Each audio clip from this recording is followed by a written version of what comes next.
let's get into the meat of the session. Driving demand. How do we drive the demand, right? Let's get into that. Okay. All right. So again, the demand generation process, and I try to keep it simple. There are several other stages you can break this down into, but I wanted to make sure it's simple enough. So first of all, initially you will get the leads. What is the lead? Lead is some level of interest. Somebody is saying, the email you sent, I open, or the call to action in the email, I clicked, right? Or I visited your website, or I liked or responded to your social media, campaign, I responded to your paid search campaign where you may have advertised something on Google, and I clicked on that, right? I may have responded to your blogs. So any one of these activities, if somebody clicks or does something with it, that's an interest. That's called a raw lead. A lot of people call raw lead as lead. So let's call it lead, right? Let's call it lead. Now that is very high level. Somebody showing some very early stage interest, right? Now, how do we actually make sure that translates into something more concrete?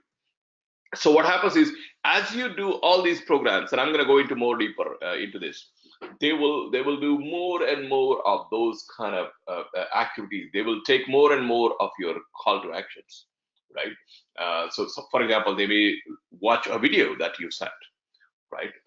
That's a high value activity because somebody is giving their 3 to 5 minutes of their time. They may fill a form to register for a webinar. That's even more high value activity because they are willing to fill a form. And then some of them might attend the webinar. So that's even higher value activity because they're giving their 30, 40, 45, 60 minutes of their time, right? And so you look at all these different activities, and if you have really sophisticated marketing automation tools, then you will be able to actually do lead scoring. Most startups won't have those tools, but you can eyeball like each one of these leads. If they are doing repetitive activities, right, and engaging into those repetitive activities, then they are now qualifying towards something called marketing qualified lead, right? Marketing qualified lead. So once it is marketing qualified, what does that mean? What it means is basically they have done enough now. They have clicked enough things. They have watched some videos. They have done a whole bunch of stuff that there is interest. There is interest, a solid interest. Now I can start reaching them out, in a more personalized manner. Now I can start reaching them out in a more personalized manner. Otherwise, I'm going to waste time. If I have a database of 10,000 people and each one of them have clicked something or the other once, I can't reach out to 10,000 people in a personalized manner. First of all, it's a waste of time, right? But from that 10,000, if I have now 500 who has done significant activity where it qualifies them to be marketing qualified, right? It is a lot easier to reach these 500 people. It is a lot easier to reach these 500 people. Okay. So now, what's my goal? I want to make that marketing qualified lead and make that as an appointment or a sales qualified lead, right? And again, so what would I do in that process? What would I do? I may send them a personalized message, so that they can take a call with me. If the company is a little bit further along, I may have even a telesale or telemarketer person who is calling these 500 people. He or she is not calling those 10,000 people in the database. He's calling only these 500 people because they have shown enough activity and enough interest in what you have sent them, right? What you have sent them. So they are calling them, and what's their purpose? What's the goal for those calls or the personalized email that you send? Or even the barnstorms. There is a term used in enterprise sales called barnstorms, where I will say I'm doing this week a Midwest barnstorm. What does that mean? That means I'm going to Midwest and I'm going to try to meet a bunch of prospects and bunch of customers, right? And the way you do that is you tell them that, hey, I'm going to be in your region. I'm going to be in your region next week and would love to meet you. Whatever you have, and of course you need to have a pretty crisp message in terms of what problem you can solve for them, and how, right, and what benefits you deliver. And so typically, again, it's a mix of activities: personalized email to do a call, or a telemarketer to actually call them to get a meeting, or even personalized emails to get a meeting, when you are actually traveling that region. But what's your end goal here? You're not trying to sell your product. You're actually trying to sell a meeting, right? You're trying to sell a meeting or a call, right? So that's the second step. So you get them from that marketing qualified to sales qualified when they actually say, yes, I'll meet you. I'll talk to you, right? That's the appointment, right? That's the appointment. Once you're at that stage, those are all your sales qualified leads. You still don't know. You still don't know if this is a legit opportunity or not. You still don't know that, right? How do you know it? You actually meet them. And when you meet them, don't go and just try to show everything you have, right? I mean, of course, you want to show what you have in terms of your value prop and your product demo and whatnot. But listen, right?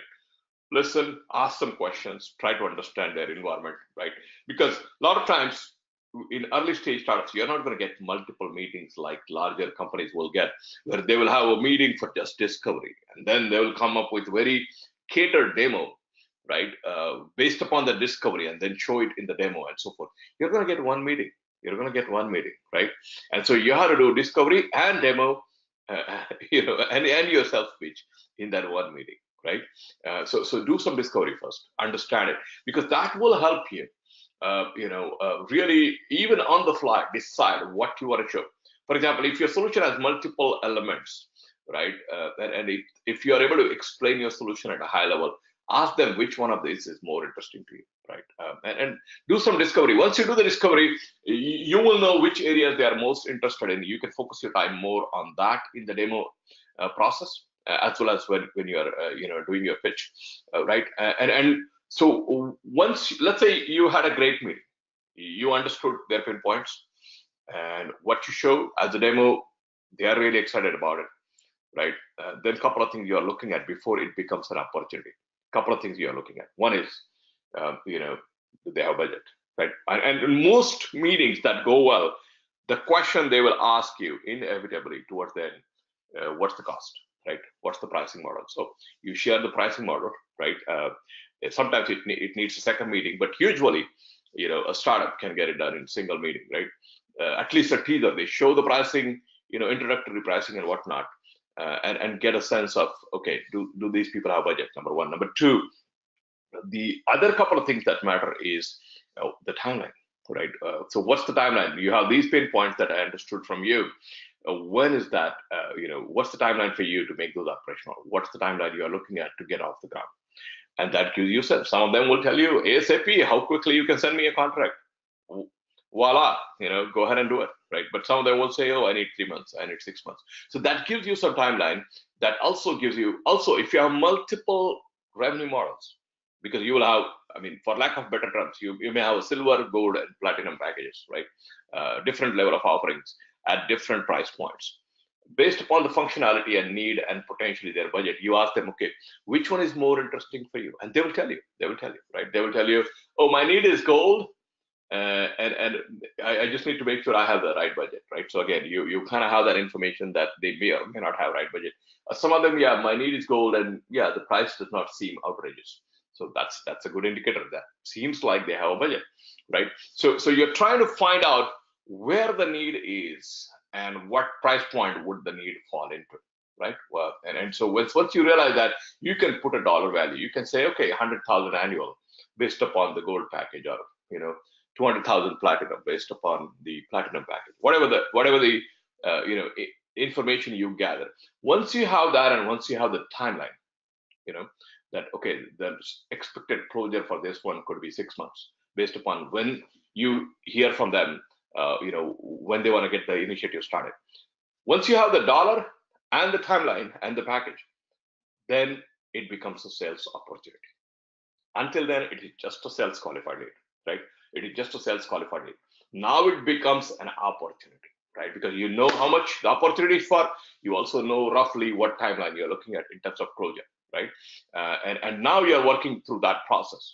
Of course, will it happen through single demo and they saw it and they love it? No, it doesn't happen like that, right? Especially if your price points are sizable, right? So then they may have their other colleagues, or maybe their boss, or whatever it is, other people in the organization where you may have to do the demo. And so in the opportunity stage, you're working through that process. Then they may have some naysayers who might say, oh, but we have this existing alternative that we're using. What about that? What is going to happen with that? Or, oh, I heard about some other company, right? Company ABC in the similar space. What about that? How are you different than that? You will hear it everywhere. And so what you're dealing with is objection handling, competitive analysis, right? And I'm going to go into deeper into each one of these, right? You're also going to, make sure you are able to justify the price points, right? And they demonstrate the ROI to them, right? And ultimately get them from that opportunity stage to contracts and ultimately customers, right? So that's how this funnel kind of works. And some of these will return back. For example, you get a meeting and you realize, they love it. There is a need, but they don't seem to have budget yet. It may circle back, right? And you will continue to tease them with the campaigns that you do on a semi-regular basis, right? Because 3 to 6 months down the road, what these campaigns do is they keep you top of the mind. They keep you top of the mind, when the need arises for the prospect. When the need arises for the prospect. So let's say 3 to 6 months down the road, the need arises and they seem to have budget. They will come back to you because these campaigns have kept you top of the mind. Kept you top of the mind. They have not forgotten about the demo you did to them and the meeting you did with them 3 or 4 months ago, right? And so they will come back to you and say, hey, can we talk now? Can we talk now, right? And then you go, you talk, and your sales cycle is expedited quite a bit. So the leads will flow back and forth, right? They will flow back and forth. Sometimes they will go from appointment to lead again and, kind of continue to nurture them, right? Sometimes even from the opportunity stage, they may go back once in a while, right? Or they at least go into a cold state. And I'll talk about that a little bit more. And then they get triggered once they have concrete need, concrete decision maker, as well as concrete buyer. It suddenly can become an opportunity and even a hard opportunity, and ultimately a customer.